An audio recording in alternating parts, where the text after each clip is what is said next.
In the last episode, we drove our RV down to Los Freiles in Baja, California Sur, Mexico.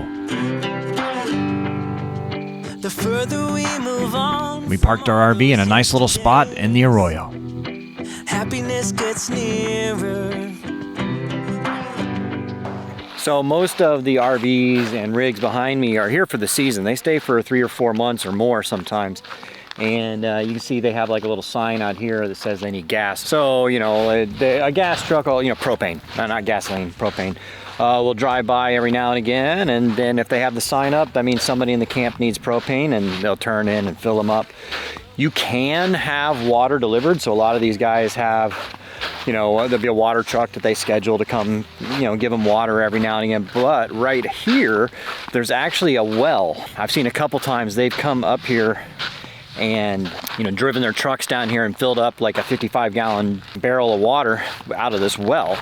Or sometimes they just use a bucket. Sometimes they actually use like a little pump they put down there. And one of the guys up there is actually a fellow YouTuber, Drive the Globe. Check him out. I did a video on him earlier. I think you've probably already seen it by now, or if you haven't, it's popping up right now. You should check it out. He's driving that the big red Expedition, overland vehicle. But he was telling me that he's tested that water, and he says it's pretty clean. So I mean, they all still run through filtration, or they have separate water. They'll go into town and buy a bunch of jugs for drinking water and just use this water for like dishes and showers and stuff. And your next question, I'm sure, is where's all the poo go?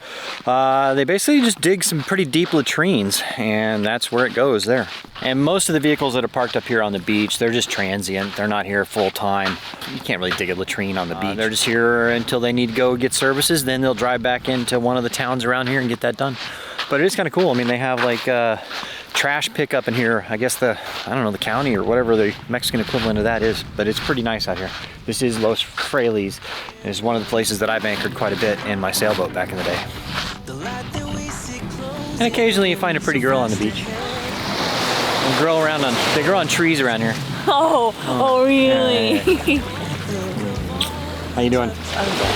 Nice beach, huh? It's beautiful. The water's actually warm. Yeah. I'm learning how to skip a rock. Maybe you could show me how. I don't know how. You need a flat rock. I know, I just did it. No, the one next to you, right there. Yeah, that one right there. Okay, no. You gotta spin it, right? So when you throw it, you fling it off your finger like that. You gotta give it some spin. Okay. Oh my gosh! That went like 5 times! Yeah. Good job. It's all about the spin. It's all about the spin, baby. Yeah. And you gotta get the right rock choice. All right, now let me try. Okay. Let me throw it. No. Like spin it off like that, yeah. You gotta spin it sideways, not like up and down. Oh! It did it! It did it! Further down the beach there is a little fish camp. So these guys come here and they base out of do their fishing right here. So basically half of this beach is national park. So you go out just a little bit and you're away from it. So there's no fishing in the national park. You go outside of it. They try to fish around the edge of it because that's where most of the fish are, right? Because they're kind of protected on the inside.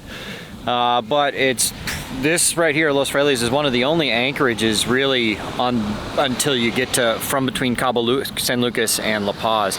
So it's a pretty popular stop, and I stopped here on my boat plenty of times on the way back and forth. Yes. It's a beautiful spot. Bobby, come on, you're so spineless. No.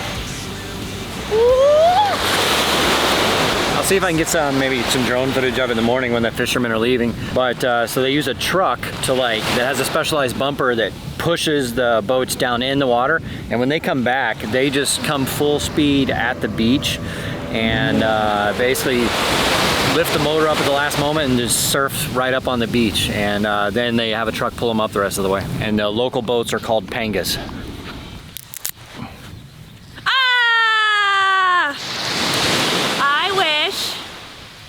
I can't tell you guys. So over there in the fish camp, I mean, they're not obviously permanent buildings, but they're semi-permanent because they're kind of protected over there. But over here, you get into the arroyo, and it's not every year. It's only every 3 or 4 years, or whenever a a hurricane hits just right, these arroyos fill up with water and start just, I mean, anything that's there is gone. I mean, they could be like 4 or 5 feet deep of water, you know, and it's like a Class 5 rapid. So come April or so, May, number one, it's getting hot, but most of these people are gone by May, you know, because hurricane season starts in June, July.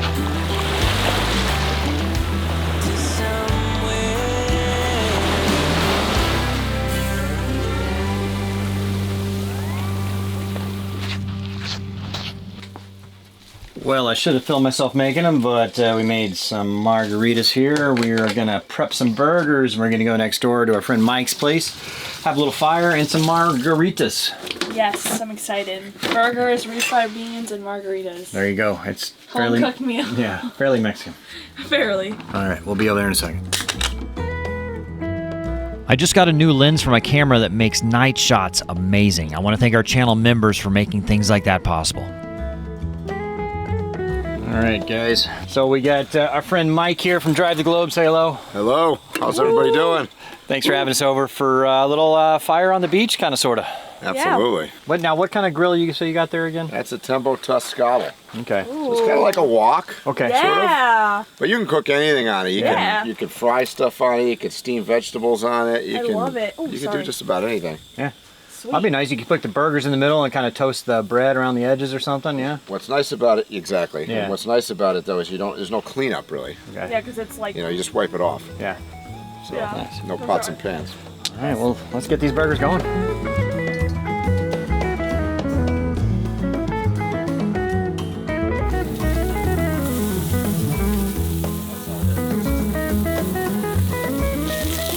we're gonna put some bacon in the middle. That's what we're gonna do.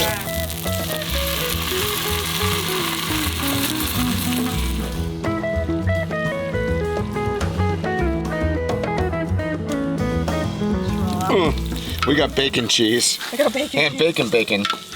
Oh my gosh. How is it? That's pretty good. All right, guys. Cheers Oh my god. Hold on. to some pretty damn nice burgers. Thanks Good for having company us. and a nice Thank fire you, by the guys. beach. Woo! Awesome time as always. Yeah. Los Freiles is a pretty cool spot. I mean, it's one of those places I can see how people like to stay there a long time because you kind of get to know all the people around and you kind of make your own fun. It's a good spot and all the people are really cool, very helpful. And they graded this road recently, so now it's not all too bad. How did you like it? I really liked it a lot. It was a beautiful spot. I mean, definitely like a community that I didn't expect it to have, but I really liked it a lot. I love that it was pretty calm, like by the beach, and the sunrises were always so gorgeous. It's one of those things like, you know, we got stuck, right? And so then everybody comes over to help. I mean, because they got nothing better to do, or somebody's working on the truck and everybody's drinking beer around it, figuring out how to work on it. So it's kind of a cool little community. And man, they live off grid. Now we're headed back to Los Barriles, and we'll probably be there for a little while. We have a friend. Riding the chicken across the road to get to the other side. Annoy me.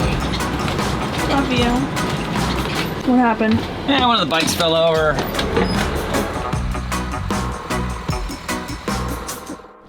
All right, we are back here at the Playa Norte RV Park in Los Barriles. Cool spot. So all the spots close to the water, they have like rows A, B, and C, and D, I believe. Those all have like full hookups, and like row A is on the water. It's only like $40 or I think it's $40 a night, and the rest of them are 30. This is kind of their overflow parking lot over here. All those are all full. Like you got to make reservations there like a year in advance, especially the ones on the water. So there's Stephanie. Boo! Oh wow, you got them. But we're out here, you don't really need reservations, although it is recommended, but they didn't have sewer hookups until just recently, so excited that at least this row now has sewer, so it should make it a little easier. Having that is a game changer because they do have dump tanks here, so you can dump them. The issue is like, if you have a big rig like ours, having to, you know, every week or so move it and go dump everything, it's kind of a pain in the butt. Plus it, you know, after 4 or 5 days, it starts getting a little smelly, so now we don't have to do that. It's all your fault. Oh yeah, it's all my fault. So now we're gonna go drive the Ural and go have some lunch. Let's go. One of the things I like about Los Barriles is it's really easy to get around town and there's plenty of options for dining. One thing about this is when you, it's hot out, my butt sticks to the seat. Awake on the floor, looking up, wanting more. We headed to one of our favorite lunch spots, Lazy Days Beach Bar. I must have been wrong. 'Cause your love is strong for. So pretty much the way everybody gets around here is these UTVs and ATVs and stuff like that, four-wheelers and the quads and all that. A lot of them are rentals. You can rent them down here. They're a little pricey. Like a two-door like that is Cheaper. like $200 a day or something like that. And then the nice ones, the big ones, are like $400 a day. Yeah. But this thing gets around pretty well. It doesn't handle the sand too well. Like it'll bog down a little, but I got to put it in two-wheel drive. Like it's really not very deep sand right here, but I'll probably have to put it in two-wheel drive just to back up. Ready? I just have a little lever right here. I can switch it. Sometimes I gotta be. To be standing on your own. Hard to be standing on your own.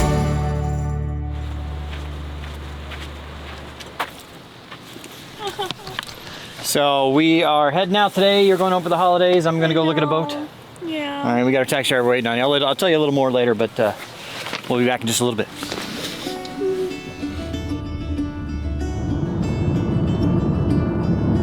We'll be back. I'll be back. Caught behind Venetian blinds, out of reach for the city lights. All right, we are here in Cabo San Lucas Airport, San Jose del Cabo Airport. So where are you going, Steph? I'm going back home to New York just for the holidays to see my family. We have a family trip planned, and then I'll be back here on New Year's Eve. I'll be back on New Year's Eve. And then I'm gonna end up going home, but at first I'm gonna make a stop in Athens, Greece, go look at a couple boats that we might buy, some cheap ones to sail around this summer a little bit. So. I want to go to Greece right now, but Yeah, it's not like warm weather. Yeah, right it's now. not great weather. and Plus, it's like I'll let $3,000. him. Yeah, We'll anyway. console about the boats over FaceTime, and it's just easier that way. So, all right, we're gonna load up and head out. So click that like button and subscribe. Appreciate you. I guess the taco bar is where we should go because we got some time. We just want to get a margarita. Yeah, I want a margarita. Don't you want a margarita? Yeah, well, it's airport time. There's no such thing as too I early. know. You go to the airport at like 3 a.m. People are Yeah, having yeah. mimosas, Yeah. or like 5 a.m. People are having a beer. It's So, crazy. Let's go. Don't look before you leave. What you give, you get to keep. So long, farewell, bye-bye. Let's have a toast for those lost old lives.